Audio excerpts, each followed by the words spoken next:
Hello, everyone, and welcome to episode 18 in season 3 of the May Contain Action podcast. I am joined, as always, by my co-host and now double dad, Paul. Hey, here. I'm Paul. I'm Paul, and I'm double dad. He's dad squared. That's He's right. got two. Little Amelia. That's right. Correct. Yeah, little Amelia, who is almost a Brown week again. old. Yeah, almost a week. Yeah, almost a week. Oh yeah. That explains why we didn't have an episode last week. If you were wondering, there was a baby. Yeah. And I think that is. There's not a lot of reasons we wouldn't have a show, but that is probably one of the top ones. Yeah. I felt I did feel bad. I mean, I knew obviously I'm having a baby, but I was like, of course, like it was Ezra was the first reason that we didn't have the Back to the Future episode, and then it was Amelia. It was. After that, and I was like, my kids are getting in the way of this podcast. So, Kids, this is my bad. they're the best. Yeah, they're the best. And Yes. PM is also here, by the way. I didn't want to just move on. PM hello. Not a father. Not a father. I can't talk about that. Yeah. So, Not a father.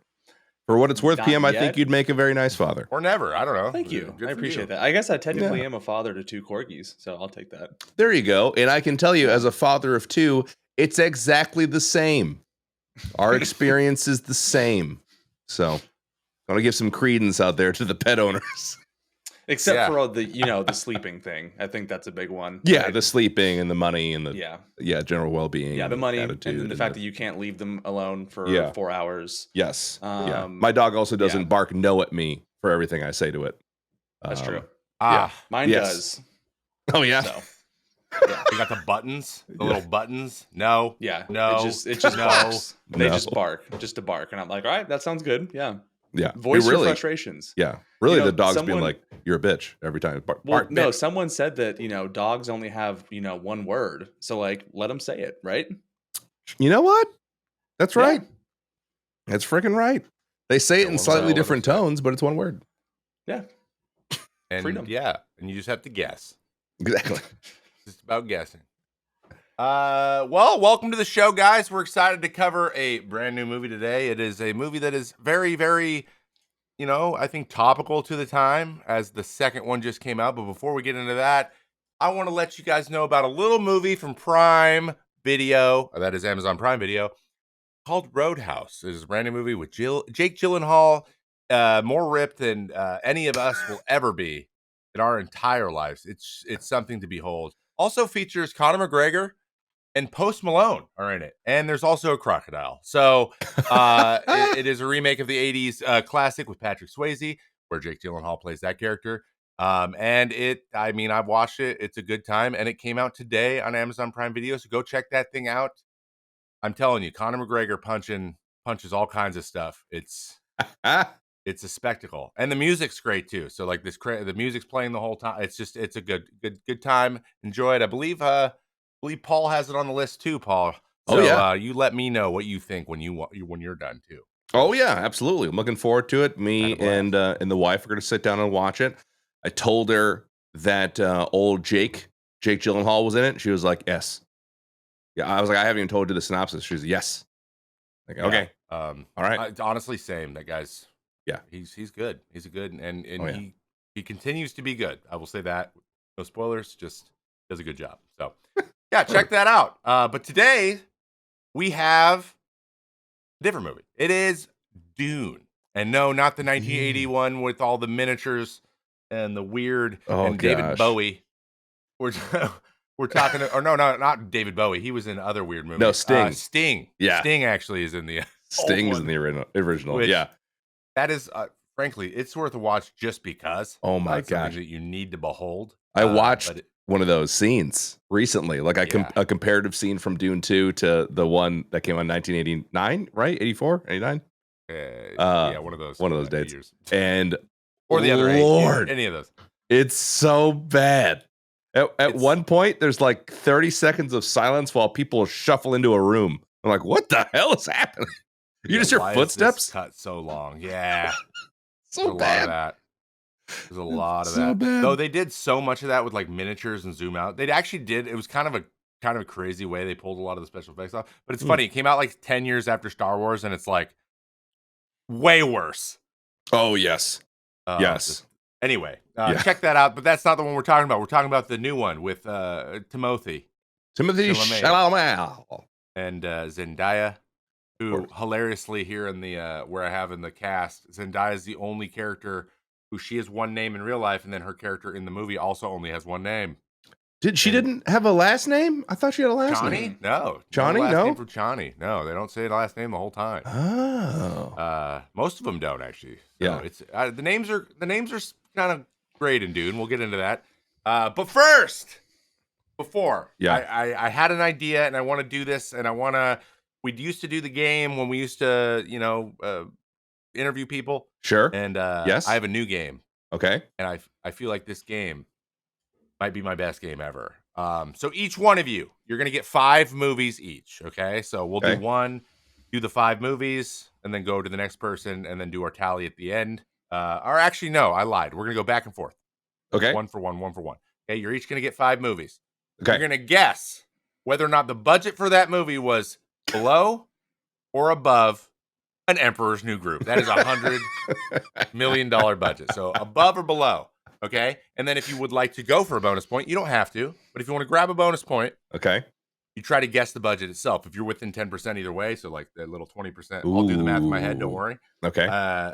If you're within 10% of it either way, you get an additional point, which might put you over the edge if you're really confident in it.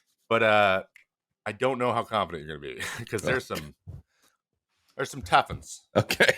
Some tough ones in here. All right. So who wants to go first? PM, you want to take the lead on this one, dude?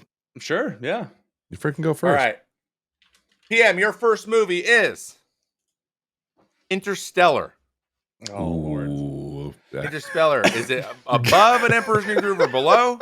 Damn. And can you guess what the budget is? Actually, I just lied. We're going to do 3 movies each because 5 is going to be a lot. So let's do 3. Interstellar. I am going to go above, and I'm going to say barely above it. So I'm going to say 150. Ooh. A lot above it. Yeah. Well, yeah, I guess like in terms half. of like millions. Yeah. So hilariously, that's only half of An Emperor's New Groove that I'm up above. So like, wait, what? He got both points exactly, by the way. Not exactly. It was 165 million, which is exactly 10% more than what you said, which is pretty crazy. It's almost like you're cheating. No. 2 points, 165 million for Interstellar. Congratulations, 2 points for PM. Dang it. All right, here we Paul, go. you should have gone first. Stupid. All right, Paul. Yes. Your movie is The Martian. Son of a space movies, man. Yeah, they're hard because you never know. Is that not the prequel to Interstellar, of Matt Damon's prequel? I mean, basically. Yeah. Okay. This is a sneaky good movie. The Martian was a very good movie. Okay. Yeah. Okay. I have a question. Are we adjusting for inflation? No. All right. At the time. All right. At the time. All right. Bidenomics. How many ice cream cones would this be worth? All right. Let's see. I'm gonna say, because it's really just like a cast of like 2 people, so they just had to pay Matt Damon. I'm gonna say it's less than An Emperor's New Groove, and I'm gonna say it was 89 million. That was an honorable try. You were unfortunately incorrect on both accounts, though. No. What? Oh, you were very close on the budget. Actually, yes. The budget was 108 million. Oh, damn it. Okay. 108. So there's So 0 close. for Paul. 2-0 PM. On to the next. All right. I'll come back. PM. Another space movie. Come on. Arrival. What's Arrival? It's the aliens come to Earth in the big egg thing. It's also directed by Denis Villeneuve, who did Dune. Villeneuve. And it also, I think, it won Movie of the Year. I've never heard of this movie. When did it come out? Arrival? Really? 2016. You serious? You should watch it because you'll really enjoy it. Arrival. This is really disappointing. How did I pick a movie you I haven't want seen? to Google it just because I want to see if I can see a photo of it, but I obviously don't want to spoil it. Denis Villeneuve. Um, Denis Villeneuve. Okay, sorry. it's Go on. made by the same guy who made Dune. You said correct? Yes, Denis. Denis. I'm gonna go below because obviously it didn't do that well. I don't think the studio wanted it to be that big. I haven't heard of it, so it didn't. I haven't heard of it, so I don't think it was a good movie. I'm gonna go just below, and I'm gonna go 85 million. You are correct on it being below, but it is 47 million. Whoa! Oh, so way below. Yeah, way lower than. Whoa! It was a garbage Which is movie what then. So I'm I'm gonna trying look to this up. do. All right, Paul. Okay. Arrival. Oh, gosh. Oh, yeah. Yeah. No wonder. That makes okay. sense. Yeah. Yeah. He's heard of it. Yeah. Oh yeah, it was the one with they were wearing the orange suits and she holds up the sign and yeah, people meme that into oblivion. That's right. Yeah. I remember that now. Paul. Yeah. Your movie Okay. is Hit me. The Social Network. Gosh. Okay. Social Network. They had JT in that one. That was big. It was big for them. Expensive actor, I'd imagine. I'm gonna say that was there was a lot of sets. I think there's a lot of different. A long movie. I'm gonna say it was expensive. I'm gonna say it was 104 million, and it was more, obviously. Wrong on both accounts. Only 40 million. Son of a gun! It looks Yeah, I like would've gone the other way. our friend whatever, PM is PM. going to take this one home, but we're going to do the last two movies really quickly. PM, your movie, Titanic. Oh, that is a good one. Yeah, Because you got to think of the sets. The sets have to be. I just said that. Yes, but it's okay. So yours is different because the Social Network is like you just throw a bunch of green screens up and sit into a Silicon Valley office. And you don't have to go screens? anywhere, right? Like they could have. Oh, and also, my- Justin Timberlake is not an expensive actor. He's pretty bad at acting, and so a lot of people can get him. Yeah, but he's JT at the height of his popularity. No. Okay. And it had really no one else at the time that really stood out. But anyways, Titanic. I'm gonna go over, and I'm gonna say it doubled. 200 the mil? budget. I'm gonna say 200 mil. You're drunk. It is over, and it is 200 mil. I'm gonna frickin' punch my screen. You got it exactly. Boom. I just had a feeling that one had a massive budget with the score, the actors, the settings, how long the movie was, and then you have to think about when it was made. There wasn't this digital advancement in technology or easeability, and so everything. Which is why was super Emperor's New expensive. Groove so expensive. It's just Yeah. like it's like the more I hear PM talk about it, the more furious I get about it. Okay, I don't need you to explain to me why it's more expensive. I PM, understand. like All right. you were on the set. All right, Paul.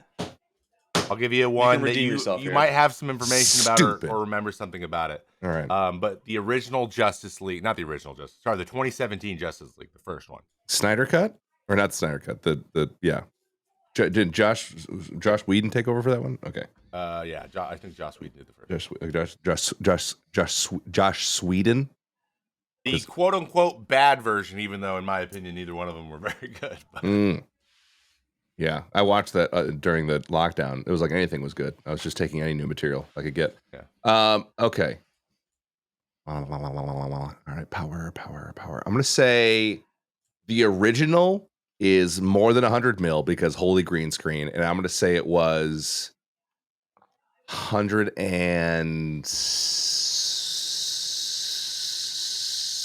180 million. Paul, you do get a point. It is more than 100 million, but it was between 300 and 350 million. They don't even know because that's how big of a shit show that movie was. There's a float of 50 million. They're like, eh! There's a float of 50? Yeah, there's literally not another one on this list has a range. This is the only movie. So, or maybe it means it's like 300 and then it was 350 for the Snyder. That could have been it too. But what did it gross? Like what was the revenue? Do you know? Not that much. Oh my god. Yeah, I don't think it made money. It might have broke even. If it did, it's a miracle. Oh They my tricked gosh! that many Oh, people they to go see did. it. They did. Gross 229 in the U.S., 432 No way. in other territories. Yeah, 661 million. That trash ass movie made all over $250 million. Yeah. Wow. Yeah. When did it come out? 2017. It was probably when Avengers was like peaking, right? And so I think Oh, there was sure. this Endgame was burning 2019. desire to watch all of these superhero movies. Oh, Right? So I yeah. think we were all like, "Oh, DC is going to be so good," and we Mhm. watched it and we were like, "This is terrible." Like, we're good. Well, we won't do this anymore. Oh my goodness. Yeah, Joss. Yeah, Whedon. fun time. Joss. It's not Josh. It's Joss. Joss Joss. Whedon. Got it. Whatever. Yeah. DC Wow. sucks. What a nightmare. Well, PM takes our first game, 6-1, 6-1 PM. Congratulations, PM, on your Whatever, PM. win. I know you feel good about it. Domination. Okay, whatever. You smell like cheese. Expect nothing else from the Delicious winner over cheddar. here. Domination. Sharp cheddar. Oh my goodness. Sharp cheddar. Paul, would you like to? We have our letterbox that. reviews. Would you like to do them? Because I think they're great. I would. I'd like to They're feel better about myself. All do right. So, letterbox reviews for Dune 1. Loved it. Says Jeremiah's. He gave it, let's see, what is that? 4.5 stars? 4.5 stars from Letterboxd. Said, best movie about worms I've ever seen. Astute. Like that Hell one? yeah, dude. You like that one? All Not right. the best one here, but it is good. All right, 5 stars from Mr. 11111. Paul Atreides nuts. Let's go. What? Paul Atreides nuts.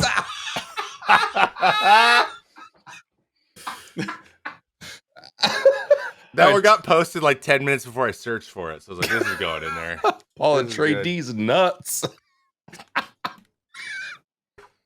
I am 15. All right, that was good. Another 5-star review. I love when you leave your mouse cursor in the screen Okay, cap. yeah, we were going to talk about that. It's in 2 of them. Just your mouse hovering over the word. Always there. Okay, dude. this one's Make from sure I know. Joe. Joe loved it. He gave it 5 stars. He's got a great headshot photo Is of him at the Grammys. No, somehow. that's Ryan Gosling. That's Ryan. Oh, that's Ryan Gosling. It is Ryan Gosling, yeah. That's not even him. All right, That's Ryan I was Gosling. like, as damn, the that guy's PFP. attractive. Damn, Joe. All right. He said, First of all, you like this, Trevor, I think, right? Of course. oh, Yeah, there you go. We can see your like on this.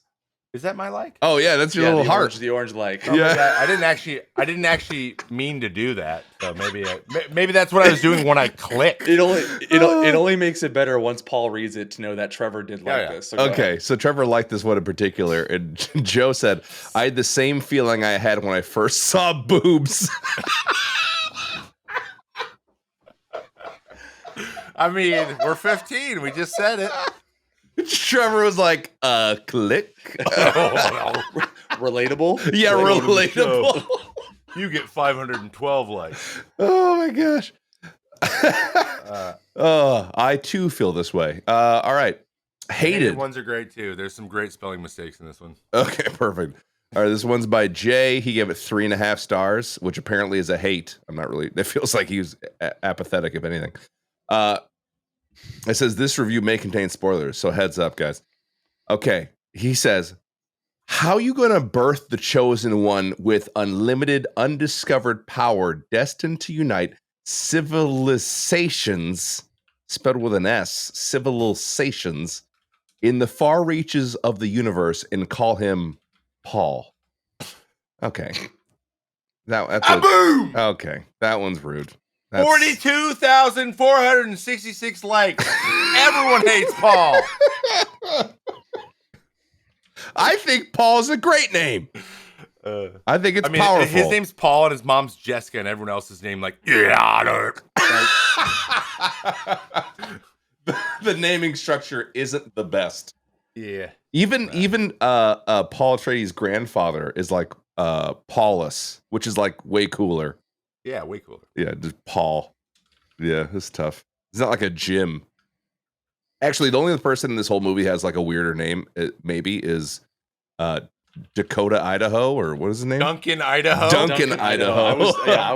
I wanted to get into that. I was just waiting. What to a bring it name. up, Well, we're gonna so. get into it. it. We'll get into it. Yeah, we'll get to All right. Sorry. Two more. Get through these. This one is half star. It's from Kamla, and she said, Timely has no screen presence for this kind of movie. God bless people who have been brainwashed to think he's a movie star. Timely. Timely. Timolly. God bless people who know how to spell the name Timothy. The simplest name. Okay, this one's for a half star. This is from M. Day Shyamalama. Shyamalama. It's a play on M. Night Shyamalan, and it's a close-up picture of his face. It's like super zoomed in. Okay, it says this movie would have been a masterpiece if it wasn't so stupid. Why would the natives of Arrakis need water when Aquaman is in the movie? Just give them water, Aquaman. Boom, problem solved. Aquaman. M-Day Shyamalama. M-Day Shyamalan. Just give him water, Aquaman. Yeah, there's some good ones. Oh, that's good. I have to download Letterboxd. That's funny. It is funny. That's a funny thing. I'm gonna scroll there. Oh my goodness. Dune, great movie. It actually grossed only 400 million worldwide. Made by Legendary and Warner Brothers, big ones, right? Yeah. 165 million, only 65 million more than ENG. So we're calling it now. Won 6 Oscars, special visual effects, which I'm pretty sure it also won. No, did it win that this time too? Second one?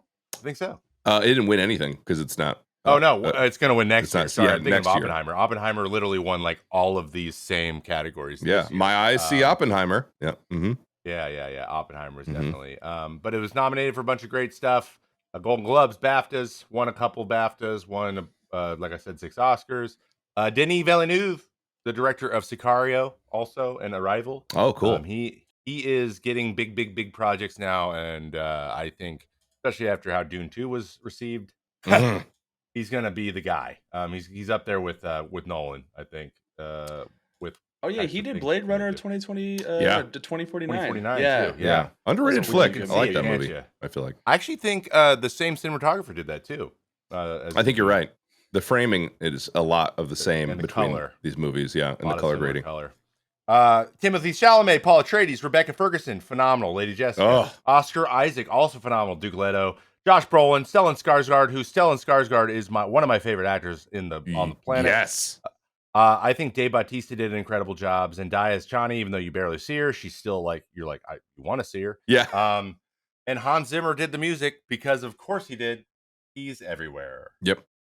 Yeah. This movie is an absolute great time, but it's not even close as good as the second one. If you haven't seen the second one, watch it. We're going to try not to get too much into that, but go see it por favor. Okay, are you guys ready for some IMDb guesses? I'm ready. PM, you want a refresher on what the amounts are? Yeah. So can you do me a favor and give me a refresher on all of the ratings, specifically for Rotten Tomatoes, IMDb, and Letterboxd, and I want you to give me a number for each one of them. And then next week I'll ask the same question. Sounds good. Can do. So Rotten Tomatoes just so you know, I listened to the last episode. So. Rotten Tomatoes is out of 100%. IMDb is out of 10, and Letterboxd is out of 5. Good luck. Who wants to go first? I was literally in the shower listening to this, and I heard that, and I just said, "You son of a bitch!" And I just went back. And that's what happens when you don't show up. You get shit on. That's what happens. It's true. It's true. That's all we're doing. We talk that you trash. Get shit on when you don't show up. Yeah, exactly. That's what it's for. That's what it's for. What do you, PM? You go first this time. What do you got for guesses? I'm gonna say Rotten Tomatoes 98%. IMDb I'm gonna go 9.3 out of 10, and Letterboxd I'm gonna go 4.8 out of 5. Wrong. Okay. Okay, and Paul, what do you got? Okay, Rotten Tomatoes. I'm gonna go with a combined score of 81. IMDb I'm gonna give it a 7.4. And for Letterboxd, I'm gonna go with I don't think people like this actually that much, so I'm gonna go with like a 3.2. 232. Whoa, hey, whoa, hey, you. Yeah.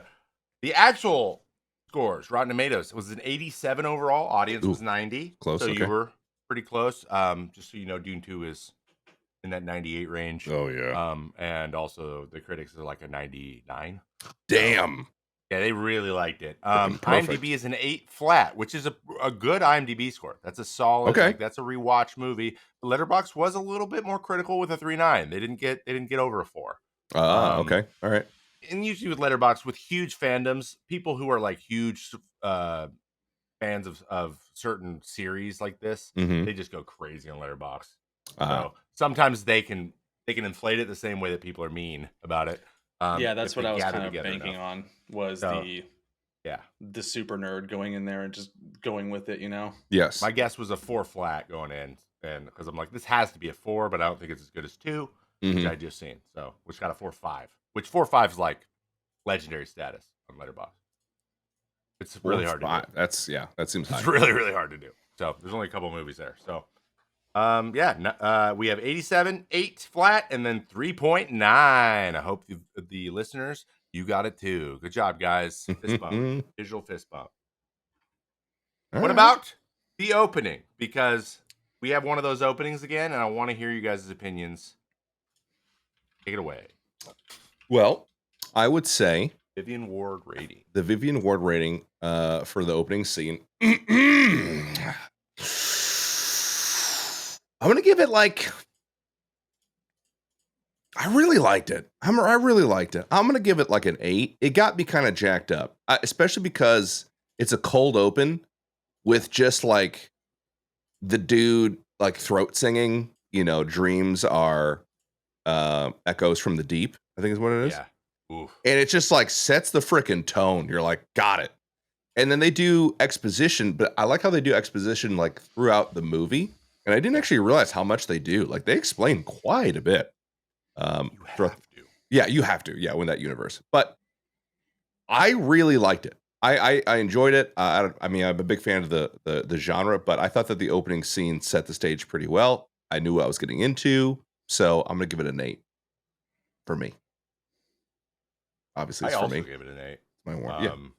Because I got excited like the Fellowship of the Ring, but it wasn't quite there because first of all, Vivian throat singing is sick, and for whatever reason that vibe, that if you do that, just the most ominous, but also like, I don't know, just adrenaline.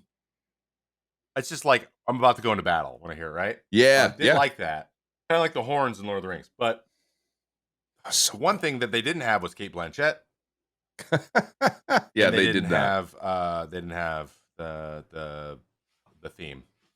Yeah, the score that went along with it for sure. Yeah, it was a little bit more expository. Like, we have more to explain. We can't really just be like, and this is kind of going on. So it was kind of a little bit longer than, it was slightly lower, but still that I still got a lot of those same feelings.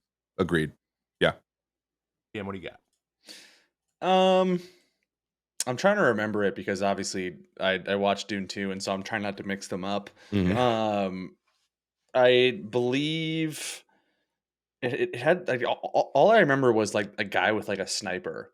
Got the sniper sitting on the sand somewhere. Like he had some sort of gun or something, but no, I don't think it was like an incredible opening scene. I think obviously the God, what is the musical instrument that they use? The big tube one. They used a bunch. Oh, I see. You mean like a Tibetan giant curved thing. Yeah, I'm not sure what that's called. I know you're talking about Tibetan horn. Tibetan horn. I know. I know exactly what it is, but like I'm just blanking on the name. But like, yeah, I mean, it's it makes you feel like you're in a sci-fi movie the minute it hits. So I get it, but it doesn't set you up for anything. You don't understand anything. This is this movie. As we go along and we discuss about it, I think the common theme is you have to rewatch it again. Yeah, that's fair. So that's fair. Watching the opening scene, I was like, who is this? What is occurring? What is going on? I don't, okay. Sounds good. And then all of a sudden we switch and I'm like, yep, sounds good. Yep, that's a good on point. To the next thing. Yeah. Right. So we do have the hindsight benefit that helps us with this intro. Yeah. So yeah, I get that. Yeah, that's a good So point. Yeah, that's a good point. There's no way, right? This is happening. Oh, hello. Right now, you hear that? What is that? Okay, never yeah. mind. It's okay, whatever. There'll be a gentle hum behind me. I apologize for that. If you heard the leaf blower that decides it needs to be right outside my window right this moment. But Yard work takes no breaks. what about the Ents attack Oh my as gosh. our best scenes? Because I have one that I really enjoyed. But the interesting thing too about this movie is like I feel like the acts are pretty clearly defined. Like they're not in Arrakis, and then they're in Arrakis, and then there's the the betrayal. Right, those are the three acts. And Yes. so one of my favorite scenes in the entire movie is at the beginning of the third act when the betrayal is happening, and how we get a really cool idea of like who is doing what. Very ominous. You know something's going on, but you don't know what for a while. So there's a lot of tension. And then the way that they highlight like how the shields work and with the paralyzing dart and how it slowly works its way in and stuff, Yeah. Yes. which I love. I love the way they did the shields in the movie. Just to anyone who knows, because a lot of people don't know this somehow, is the reason they have shields like this.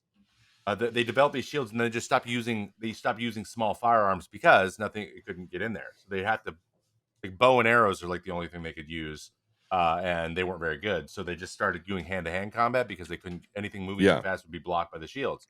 And so they kind of went backwards in technology, which is super interesting. And they showed that in this movie really well. But the betrayal scene from Leto, the Duke, figuring it out, all the way to him breaking his tooth, I Yeah. thought was a really cool sequence. And I remember sitting forward like, oh my god, Yeah. Dialed what's in. going on? Yes. So I really like that. Really like that. That was my big one. Yeah. I agree. I also like that general sequence. I would say that favorite scenes are probably going to be either, excuse me, probably either when, what is Thanos' name? What is his? Josh Brolin. Oh, Well, yeah, Josh Brolin. Yeah. But Gurney. His character Gurney. yes. Yeah. Gurney, yeah. When Gurney, God, it get me so freaking jacked up. When Gurney and all the Atreides soldiers like wake up, right, and they're just like running with their swords out, and you just see like these mortars coming down, and like they're like slowly going through the shields, and how the ship blows up, but the shield contains it for a second, and then it blows through the shield. And also just the sense of scale, how big those ships are compared to the Gurney and like his men running. And it's so epic like that. And then he's like, with me. And then they all charge and you're just like, like you just get so freaking jacked up. Yeah. That whole sequence of that. And then immediately following where the Atreides guards or soldiers are like on the stairs. And they're and they're fighting the Harkonnen below, and they're like beating the Harkonnen's ass. And they're like, oh, the Harkonnen's like, oh shit, like there's like 15 of these guys, and like, oh, they're really good. And then the Sardaukar drop down behind them like little bitches and wipe them out. But that whole scene, incredible. I think I had the most fun. I was on the edge of my seat for that whole scene. And a close second for me is Duncan Idaho in the frickin' in the hallway doorway thing. He's just clapping cheeks. Just everybody took down like 20, 25 guards on his own. He didn't care. All Sardaukar. Like, oh, I was just like, and the salute over the heart and then the head. Yeah. Clearly was jacked up about it. Those are my favorite scenes. I kind of want to watch it again. So good. I mean, that's pretty much the Ants Attack Ours. Like, yeah, that's exactly what I got from that. Exactly. Yeah. Best scene. I don't know. That's like a 9 out of 10 for me. That gets me going. Gets me up in the morning. Yeah. Yes. PM, dude. Come on, hop in, brother. Scenes? Hop in. I'm just running through all of them in my head. I think one of them that really stands out was the I can't remember how it led up to this. I'll try to remember it, but it was the flying through the sandstorm. Oh yeah. When it was like, I believe it was like his first time flying the machine or something like that. And he just had this moment of like, let it go. Yeah. And he just pulls off obviously the most ballsy move in history of Dune by just letting an aircraft go through a storm on its own, right? And then it ends up surviving. That was a really good scene because the entire time you were just like, yeah, this is giving me anxiety. This is a good scene. Yeah. That was a good one. I think obviously just the fights, like I think kind of the big Harkonnen invasion is definitely one of the best ones, just because there was so much going on, and there's just was so much to it, and Hans Zimmer, like his score throughout the entire thing was incredible. That's what I kind of went away with this whole movie, was like, wow, he dominated the score. Like this was built for him. So those two for sure. I'm trying to think of a third one, because I do agree with the one with Duncan Idaho fighting in the hallway. I thought that was kind of funny. He gave like a little smirk and then like went to it. I think that was probably going to be my other one. And I'm trying to think of the Baron coming up for the first time. Like you said, the pill from Leto in the tub was a good one. The one where he puts his hand in the box with what's her name? Oh yeah, the Bene Gesserit woman. The Reverend Mother. Yep. Yeah. All I kept thinking about is, what does that box do? Bro. Yeah. Also, like, what would it feel like? Nerves. That's what your fingers. Timothy Chalamet had to think about while he was acting. The man's hand is just in a box, and he's like going through it. You're like, oh damn, that's gotta hurt so bad. Nothing's happening. You know what I mean? Like, nothing's happening. It's pretty impressive acting, I thought, from old Timothy. He gives a great interview about that too. I'll link it. I'll find it and show it to you guys, because he talks about how intimidating the actor is he's working with too. So he used that. He was actually kind of afraid to mess up. Really? Yeah. So he tried to use that. He's like, because she's like a legend. Oh, Yeah, it's crazy. He's like, she's so intense that she's actually kind of like, she was doing such a good he job. He had to give himself anxiety. Yeah, much. He's like, it wasn't actually as hard as it looks like it was. Oh. Like, he goes, I was kind of shitting bricks. But then when his face changes, yeah, it's really good. And I think that's when he convinced me that like he can do, because I'm like, dude, look how little he is. Yeah, like this he's just so little child. Yeah. But let's actually get into characters too. PM, if you want to roll over, let's take this right away, because I want to hear where your favorite guys are. Who are my favorite characters in the movie? Who's your favorite character? Who's your favorite character, or maybe just characters if there's a couple? Oh my god, why am I blanking on his name? Because he was in the second one. The Fremen dude. Yeah, he's the super religious guy. Stilgar. Mm-hmm. Yes. Yeah, incredible. Just him. No one else. Him. Yes. I do love Stilgar. He's great. I believe he's in Sicario too. I think that's when they've worked together. Oh, really? Before him and Denny, yeah. So like, I was like, what do I know him from? Because he's like a really intense dude, obviously. Yeah. I believe he's one of the guys. Javier Bardem. Yeah, Javier Bardem. Okay. No, man. Oh yeah, he's the dude that looks like the other dude.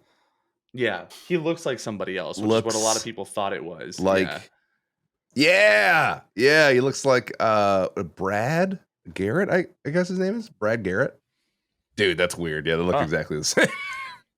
They're the same person. Doppelgangers. Didn't know that. I gotta look that up. Yeah. Stilgar. I think he's, especially if you were talking about the second one, I think that he would be almost unanimous. Yeah. Yes. Sure. Carried it. I think he didn't carry it. Having watched the second one informed my information on him, or formed my opinion on him a little bit. So it's kind of maybe a little bit unfair, but yeah, I still really liked his character. He was like, especially when he gets wrecked by Jessica. He's like, peace, woman. I judge tastily. Like, you just tried to kill me, man. Everyone down. They're like, we should kill him anyways. He's like, easy. They beat the shit out of me. Yeah. I'm the leader and I lost. You think you're gonna do good? Like, exactly. You know, he's like, come on, guys. I know it's embarrassing. Can we stop talking about it? Yeah. It's so good. Yeah. He's great. Oh, what do you got?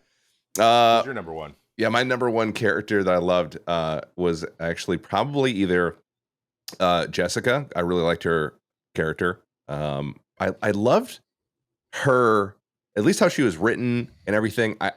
There's like 17 different languages I feel like that are spoken in the movie. And they say them all. They say all the words. They freaking it's awesome. them.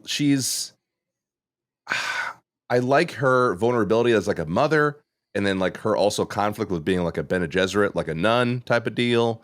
I bought her relationship with Leto. I felt like that was actually, they don't spend a ton of time together, but I felt like she sold it. Like I was like, yeah, they're in love. I get that. Yeah. Also complicated. What's that?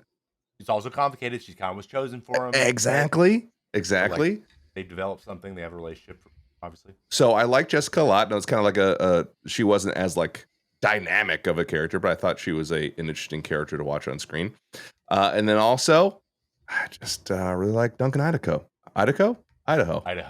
literally the state. Just the state of Idaho. Brad, Oklahoma. I think it was my other. I think we should talk about that name now. I don't think we should beat around that bush. I think we should talk about it. What was he doing? Was he just like out on a? Yeah, you know, he's like, I have writer's block. And then he just went into the wilderness in Idaho. He's like, Idaho. Even why am I blanking on the actual actor's name? Jason Momoa. Oh yeah. Yeah, even he came out and he said the worst named character he ever had was Duncan Idaho. Yeah. Not only that, he was so like, it makes no sense. It took away from it. I like Duncan too. I like, just give him something cool for the end. Yeah, exactly. Yeah. Idaho is Duncan is fine. I can deal with Duncan, but Idaho together, those two, awful. Yeah, no. Yeah, like, what are we doing? Awful. It's so weird. It's weird because like it kind of has. It almost is immersion breaking in a way. Because you're like, I'm in this universe. It's like 20,000 years in the future, but somehow the name Jessica has survived the eons of nomenclature. Like Paul, Jessica, Duncan. But that's it. Then we have Leto, which is a cool name. Leto's a very cool name. A very cool name. So I don't understand it. I don't know. Maybe, yeah. I know it took him a long time to write these books. Yeah. Like, it did. So he could have just been in different, like, you know what I mean, headspaces. Could have been done, like, 10 years apart. Yeah. And he's just like, let's try to show the eons or something through their names. Yeah, Jessica. But the nice thing is, Jessica's real name is Jessica. That is nice. Jessica Ferguson. So, like, she could, at least that was easy. And I thought Jessica Ferguson was she is just a scooch above Duncan for me, because during the box scene, like when Timothy, because that was a great performance out of Timothy. By the way, Timothy gave a great performance and he convinced me over time. Isn't her name Rebecca Ferguson? Yeah. Is it Rebecca? Oh my God, I'm so sorry. It's Dude, I love this podcast. Jessica to Rebecca. There's still the K, and it's still a 1990s name. So if you want a show real quick to watch, Apple TV Silo. She's the main character. Watch that. Yeah. I have a little bit of a crush on her now. So yes, please watch it. You will still. She's very similar. Tim Robbins is in it. Common's in it. It's pretty Common's in it, and he's the worst actor I've ever seen in my life. It's pretty bad. Really? Yeah, he's not great in this show. He should have been cast as something else. Yeah, I don't think he did a good job. He definitely bribed his way into that. He's the Duncan Idaho of the Silo. But I love Duncan Idaho because he's just like the nice dude who's just the best fighter, and he's just like brave and whatever. Like, he's the hero's journey guy, which is awesome, and I always love those guys. And I think that you couldn't pick someone better. But during the box with Rebecca Ferguson, during the box scene when she's outside the door, like fidgeting with her hands and visually upset, I was like, this is real. She's doing a great job. She didn't even have a box to fake, right? She's just really scared right now because she's being pulled so hard in two directions, which is crazy, because that's her whole life's mission was to condition her son or her daughter that ended up being a son, and now she like loves him and like doesn't really want him to have to do this. Oh, sure. Now he has to do this, and was like almost certain to die doing it. Yeah, like there's a very low chance this works out with him like achieving what he needs to achieve and also living. Like, there's just no way. So something bad's probably gonna happen, and but at that point she's like, please just don't die right now. Yep. So yeah, I thought she was great, and then I love Oscar Isaac. I think he was a great cast for Duke Leto. I think he plays like the honorable, but like not necessarily. He's still part of a shitty system that he very clearly understands is shitty. He's like, yes, we absolutely are like trying to completely, steal all your resources. However, I want to have as little of an impact on your lives as humanly possible. Like they're gonna kill me if I don't do this, but Yeah. I will do it as to the best I can and listen to you guys at least. Like, Yes. and that, I mean that's He's honorable. kind of all of us, right? We're all just like we're just doing our best. Yeah, exactly. Yeah, you're appreciated rooting that. for him. You're rooting for him. Yeah, Mhm. yeah. And Oscar Isaac's great. I think he's great. I think he does. He's got a good range and he's a good actor, and I really enjoyed him. So Yeah. But yeah, Jessica crushed it, and then we get into the second one, and then she crushes it again. So if you haven't seen it, go watch Oh it. my god, so good. But so we don't have to do names here, but I wanted to talk about music just this time because it's Hans Zimmer, and Mhm. just maybe a moment where there was a part of the score playing that people can identify with, because it's even if you say the names of the songs, people aren't gonna know. Yes. So for me, and I hope I don't steal this, I probably do, but Yeah. I didn't You go probably first will. last time. But it's When They Land on Arrakis. You didn't steal it then. It's the bagpipes.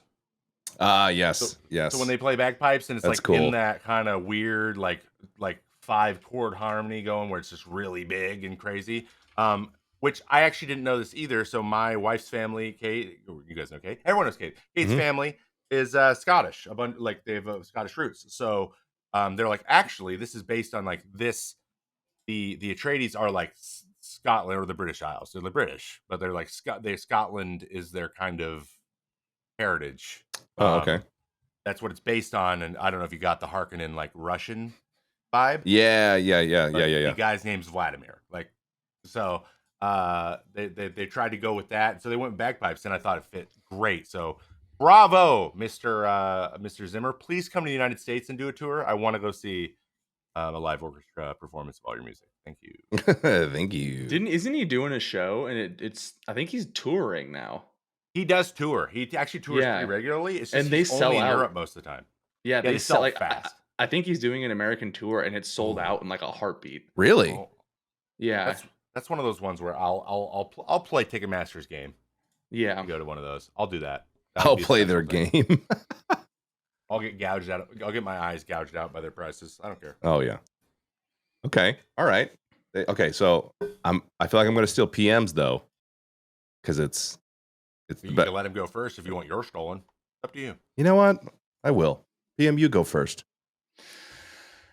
I can't remember if there was truly a score behind it, but I remember the ambiance of it, and that was kind of when, oh my god, I blank on the name, but it starts with an S.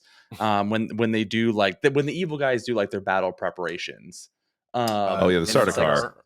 Yeah, the throat like singing. it's super dark, and Mhm. like the people are talking on their voice, and the rain is perfect, and there's kind of this low pitch hum going on with like a bass. Like what's in the music world is called a drone pad.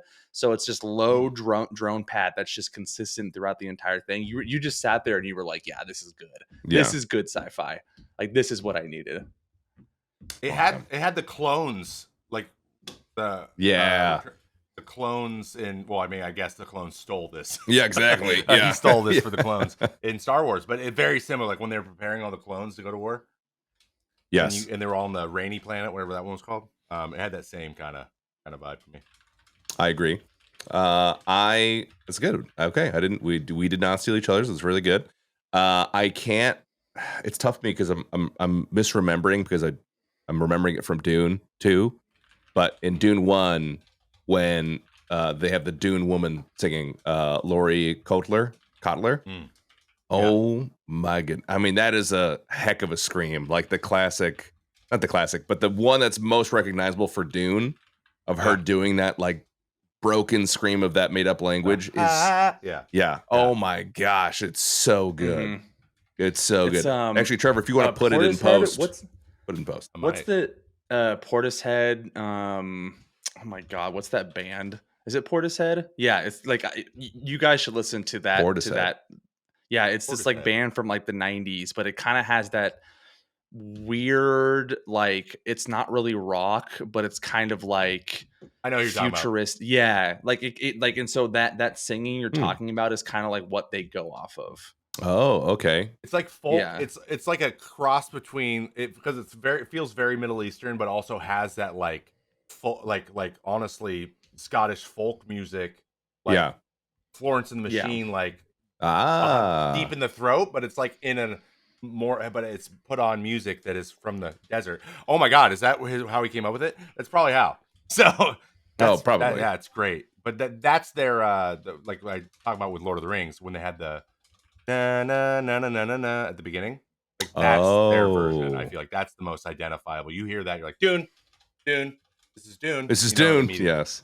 And they do it a lot in the second one. Yeah, you're right. But when that first comes on, I think it's after they get to Arrakis. Is the first time we hear it. Yeah, it's definitely when they're in Arrakis. I think I feel like it's after they sack like the city and kill everyone. I think it's after that. That I feel like that's right. It might even be music. When the doctor, I can't remember that character's name, the doctor or the person who's in charge of the change, Judge of Change, is about to ride a sandworm. Yeah. I think it plays then. It's so freaking badass. So it just gets me jacked up. I don't know what I want to do, but I want like a knife. I want one of those shields. Gets me all types of freaking jerked up. Yeah. So I really like that. Also, you should definitely watch. I watched an interview with not with Hans Zimmer, but it was someone else who helped organize the music for that. And he's with the people he selected. So the guy who's in charge of it selected Laurie Kotler, and then this other dude who's basically looks like Blanca from Street Fighter. Okay. and they're so eccentric. I mean, the most eccentric musicians you've ever seen. And they're like, I mean, no one else can do what I do. And they're just very like into themselves. It's a good time. I love that interview. But it's I gotta pick that up too. Yeah, it's fun. So anyway, she nails it though, even as eccentric as she is, nails that like ethereal shouting. Again, ethereal shouting. Yeah, I don't know what else to call it, but there we go. I love it. Love it so much. How about quotes? I have a quick one. I have one quote. One quote. When it was more of a delivery of a line. Okay. And it was in the beginning with Gurney when he's fighting with Paul, and he's like, you've never fought Harkonnens. I have. They're not human. They're brutal. When he says brutal, yeah, I'm like, dude, yeah, great. But like behind, like Denis was behind the camera, was like, yes, like we got that. That was it. That was it. He did it. You could almost see it on his face. He's like, I nailed that. That's really good. Yeah, you're right. I didn't even think about that one. That one's super I got hair good. Back of the neck. I'm like, what are we about to experience? Yeah, they're not human. They're going to be like brutal. He says it, and it's like it made me want to like, if you weren't paying attention, like if your dad was talking to you and then he goes brutal, you'd be like, oh, what? Yeah, okay, yeah, I'm here. Yeah. Oh, yeah. It locked me in. I was locked in from that moment on. I wasn't going to miss 1 second of the movie. That's freaking good. Damn. I totally forgot about that because you're absolutely right. The way he delivers the word brutal is like, oh my gosh. Like, I don't want to. Sticks with you. Shit. Yeah. One of those lines. Yeah, really. It's like crispy bacon. It's like that. Crispy bacon. Okay. I like that. PM, why don't you go? I don't want to steal any of yours. I can't remember any. He doesn't have them. Yeah.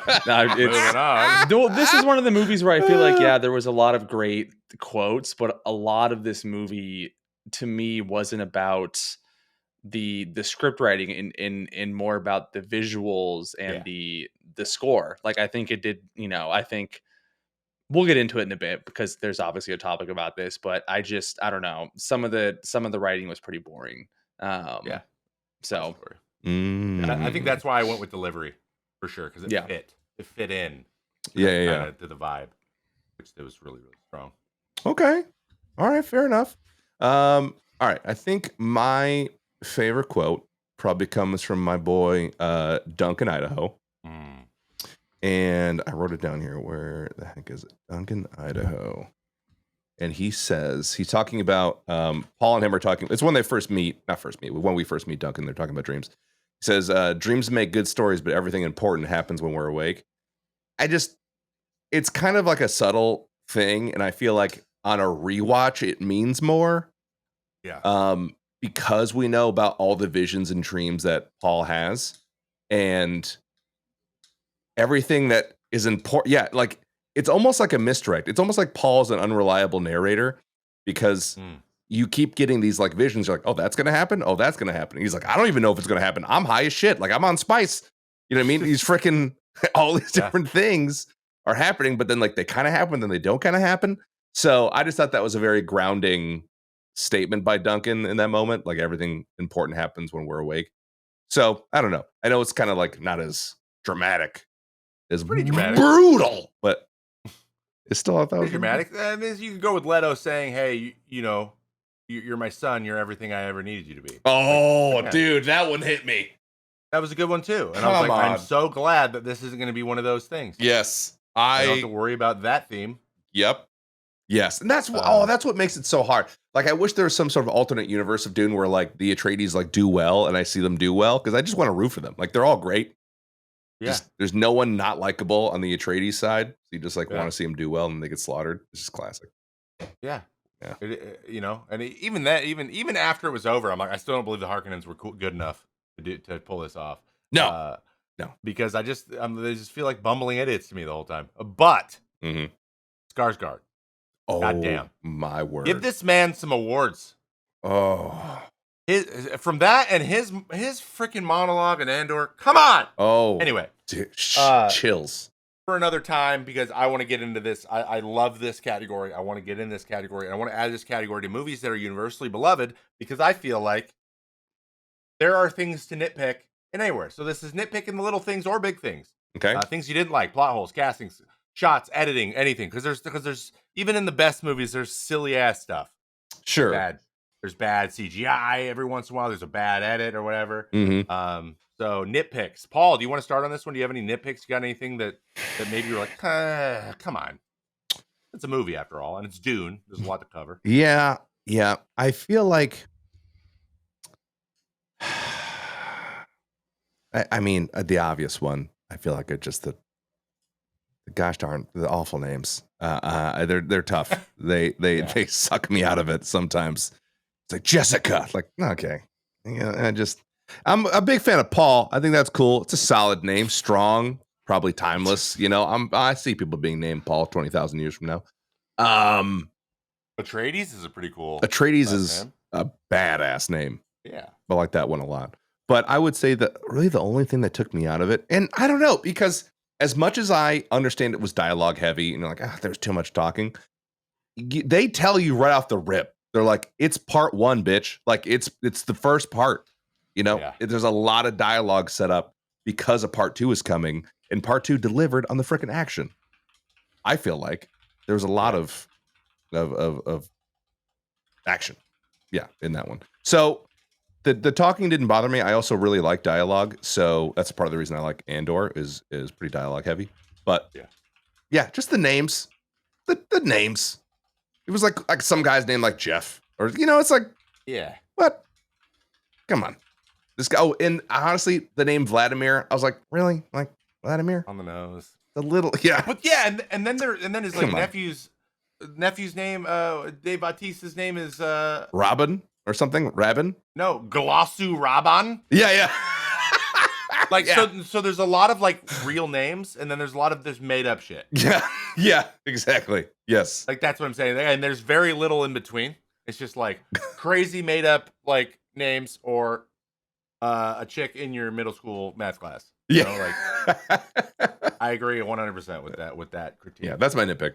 That's all I got, really. PM's got some though. I'm excited. You got me excited for this. Oh yeah, this should be called PM I got a few. section. I think the names are a pretty easy one to nitpick. It's just it's hard to really get engulfed when I think the issue that I have is obviously this movie or this book was the reason why Star Wars became a thing, right? Yeah. And so I'm struggling to like watch both of these films. I won't say anything about the second one, but I'm struggling to watch both of these films and not compare it to Star Wars. Or not find some some similarities to it. So sure. Outside of the name Luke in Star Wars, every single name is pretty unique. right? Like, Yeah. you know, Mace Windu, Obi-Wan, like those are all really cool, unique names. And so I Mhm. think the naming convention in this kind of, you know, ruins a lot. I'm not a fan of Timothy Chalamet or Zendaya. I don't like their acting styles. I particularly don't like Zendaya. I'm not a fan of things that she's in. I don't get it, Wow. but to each their own. So that's fine. What is happening? Granted, she wasn't in this movie for that long, so that's totally fair. But Yeah.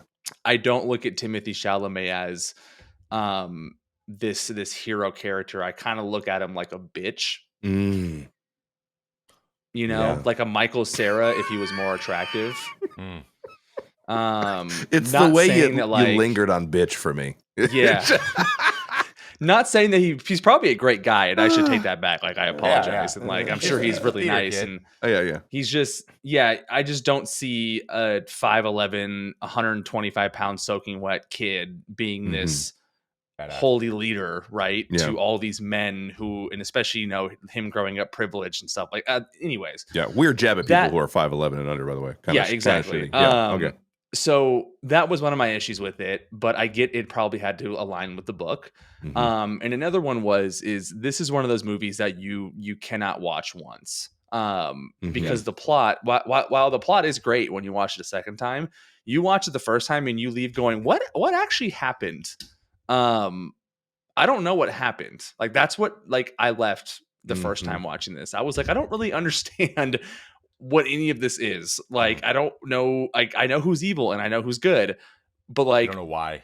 I don't know Yeah, why, and I yeah. don't Why. understand the solution at the end of this movie. Mhm. And I think that was a huge turnoff for me in the movie. But watching it the second time, I was like, oh, okay, now, like, because you know what's gonna happen this, you know, the second time. You Mhm. go, oh, okay, now I know why this is happening, and you know that's gonna set up for this, and so it makes more sense. Yeah. But Yeah. in the moment, I was just like, I don't know where we are. Are we That's on fair. a different planet? Are we on the same planet? Is this Yeah. like a different language? Is this a different whole like set of people?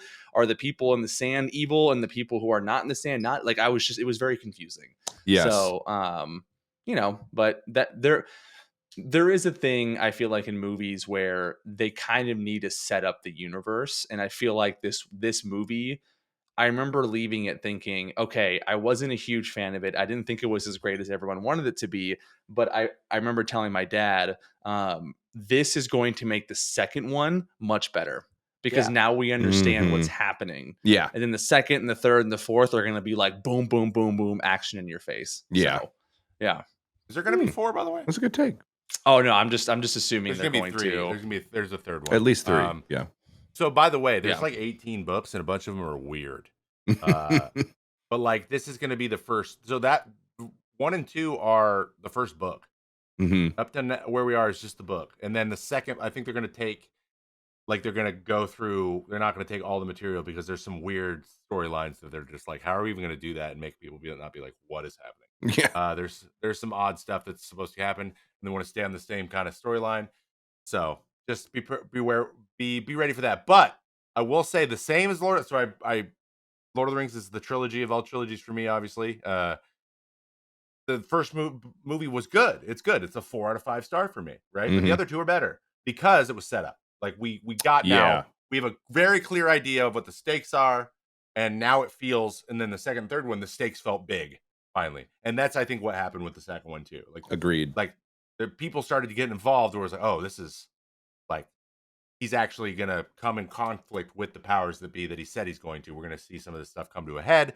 But one of my nitpicks for this movie and for honestly the whole series is the amount of crap that is like talked about in these books. It's like reading the Silmarillion, but every book. Like the amount of stuff they're talking about is just like the number of names Yeah. and places and people betraying other people, and that are just kind of alluded to and then don't really. It's just context.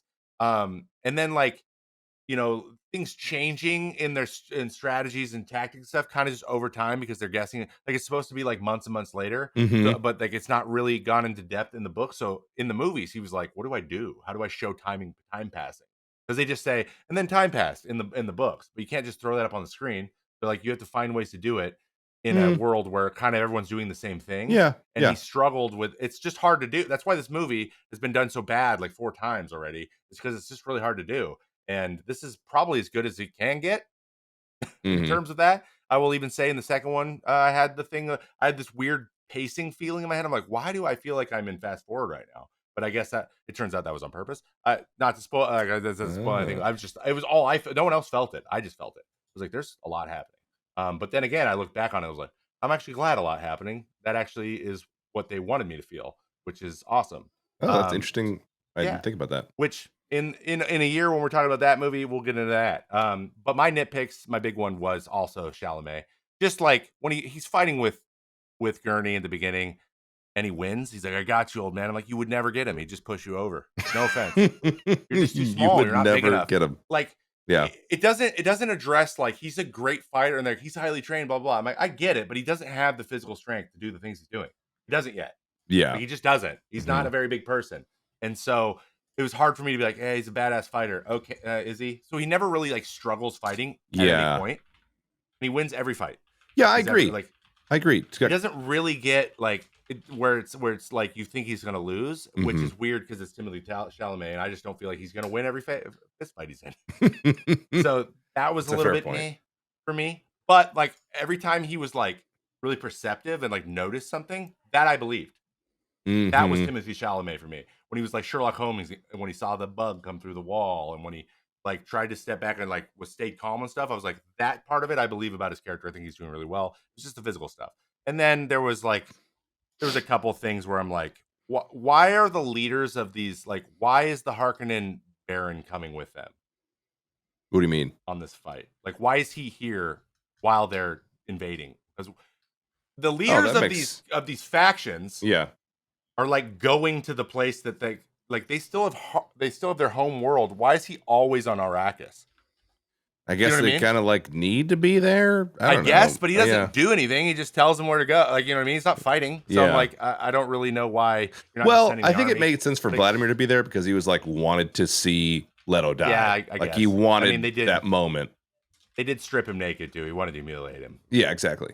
So I guess that's why. But there was like a couple of things, but that's just movie stuff. Like you have the character in there, whatever, and it just like it's part of the thing. But other than that, like I thought the shields were awesome. Oh, so I loved how they did that because the shields in the original movie are freaking hilarious. Dude, fun fact about that is they had to for those shields in the original movie, they had to rotoscope or magic mask if you use DaVinci Resolve.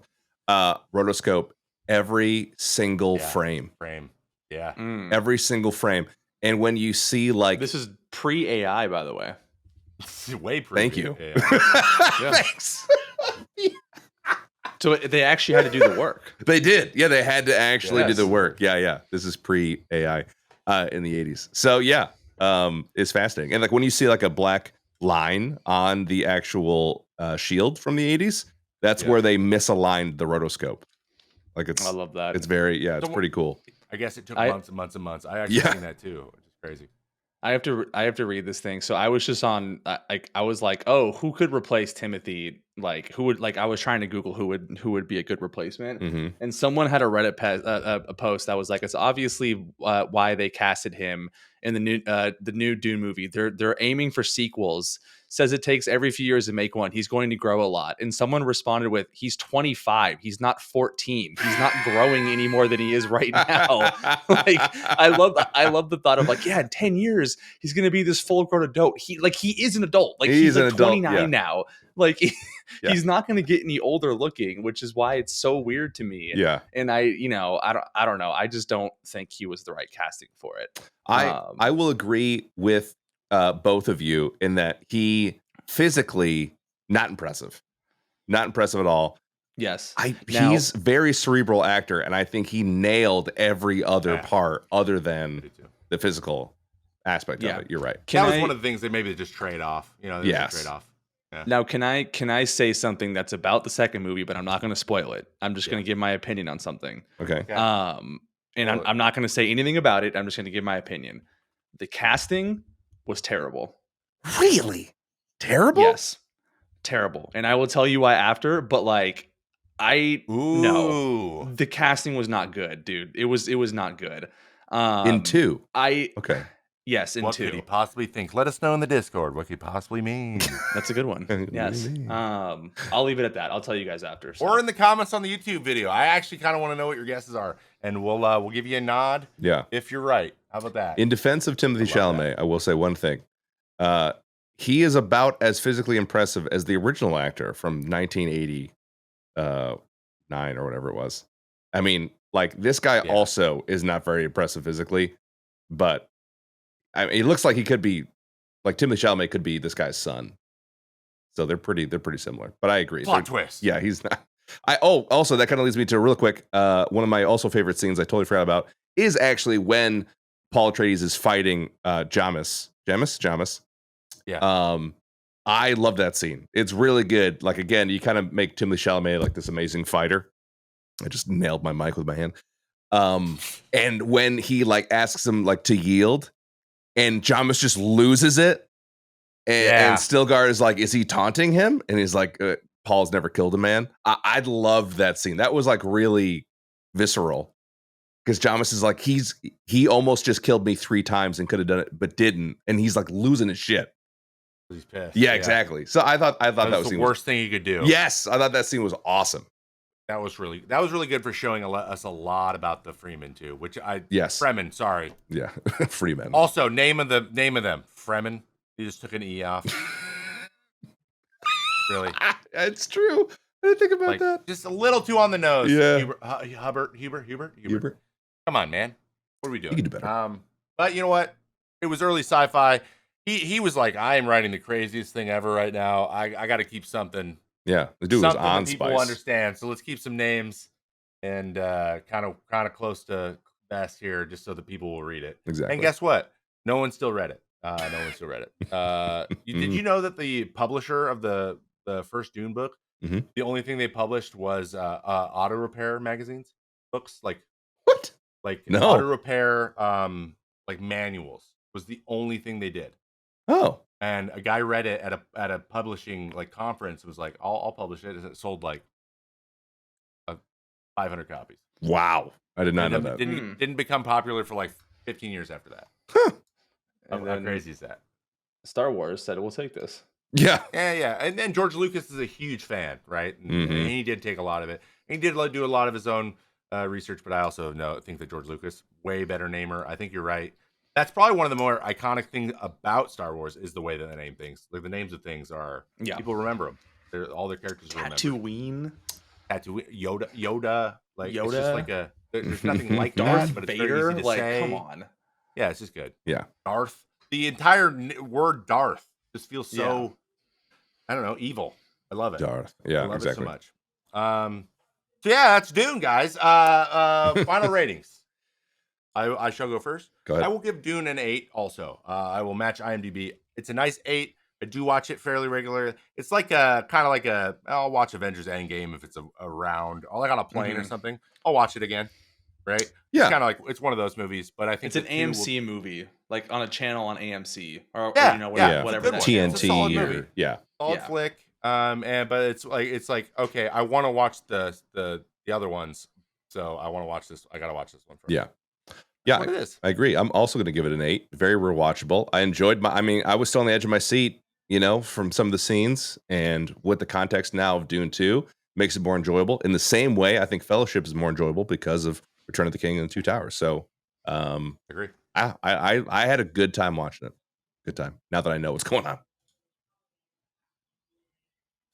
I kind of agree with you guys. I think it's a good movie. Like, I don't want to say it's a 9 out of 10 or an 8 out of 10, probably closer to 7. I just think there were a lot of things when I first watched it that just kind of turned me off a little bit. But I think the second go around, I was like, yeah, this is good. Like this makes sense now.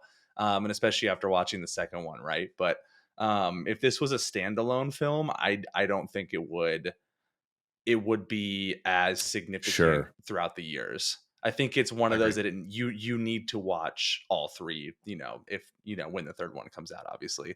So I would definitely give it a 7 out of 10. Okay. All right. I think we know who our cynic is in the podcast, You gotta have one. Yeah. That's why we have a Petty nitpicks. Pete, We're just baby. gonna call it PM's category. No, it's Petty Pete. Petty Pete. Petty, Ooh! Petty Pete's nitpicks. Mhm. Petty Pete's nitpicks. It's in. That's what it's called now. I love it. Crushed it. Yes. Paul, you want to take us out? Let's freaking take us out, man. Hey, everyone. Thanks so much for listening to this episode of the May Contain Action podcast, episode 18 with Dune Part 1. Go see Dune Part 2. Do yourself a favor. Go see Dune Part 2. It's outstanding. We freaking love it. Also, be sure to check out our coffee. Ko-Fi? I don't know. Doesn't really matter. Coffee. Go freaking check it out. It's coffee. You get some bonus material there. Also, our other podcast, Obsessed. Get some early access to that because we do actually have some new gadgets to talk about soon. I know PM does. We're going to talk about those very soon.